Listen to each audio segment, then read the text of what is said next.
இது வந்து கர்நாடகால தண்ணி கேட்டாங்க, தண்ணி திறந்து விட்டாங்க.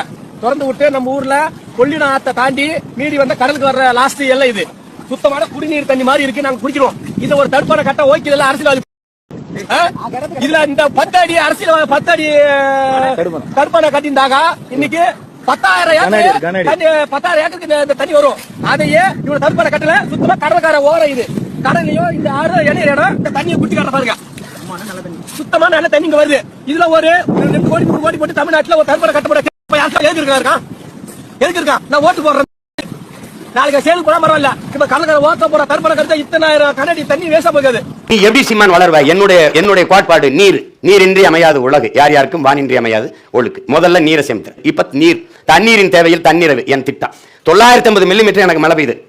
4000 டிஎம்சி. தென் மாநிலங்கள் அதிக மழை பொழிவை பெறுகிற மாநிலம் நான் தான்.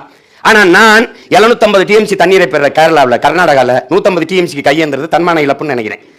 1500 பயன்படுத்திட்டு மீதியை கொண்டு போய் நான் கடல்ல விடுறேன். அதில் கூட ஒரு 1000 டிஎம்சியை சேர்க்க ஆரம்பிச்சிட்டேன். நான் எவன்ட்டையும் கையேந்திரல. தண்ணீரின் தேவையில் நீர் வந்துருச்சா? தண்ணீர் விற்பனைக்கு கிடையாது. அது முதலாளிகளை லாபம் ஈட்டுகிற பண்டம் அல்லது உலக உயிர்களின் உயிர் தேவை தடை. தூய குடிநீரை நானே கொடுத்துருவேன். தவிச்ச வாய்க்கு தண்ணி தர முடியல நாட்டு குடிகளுக்கு. நான் அந்த அரசு இருந்தா செத்தான. அப்ப நான் என்ன சொன்ன? அதிகாரத்துக்கு வந்தவன கர்நாடகாவில் வந்து எனக்கு தண்ணி தராதுன்னு சட்டசபையில் நான் உச்ச நீதிமன்றத்தில் ஒரு வழக்கு எப்படி போடுவேன்? கர்நாடகாவில் வந்து எனக்கு தமிழ்நாட்டுக்கு தண்ணி திறக்கக்கூடாது. பெரிய வெள்ளமா இருந்தாலும் அவன் சிக்கி சாயமே ஒழிய எனக்கு தண்ணி தரக்கூடாது. ஏன்னா எனக்கு போதுமான அளவுக்கு தண்ணீரை தேமிக்கிக் கொள்ள ஆற்றல் கரிகாலன் பேரனுக்கு இருக்குமா இருக்காதா? போர்க்கால நடவடிக்கையில் 10 ஏக்கர் 20 ஏக்கர் 100 ஏக்கர் 50 5000 ஏக்கர்ல ஏர்போர்ட் கட்டும் போது இங்க வாயினை காப்பாத்தனி ஆத்தால போய் கத்துறான்டா.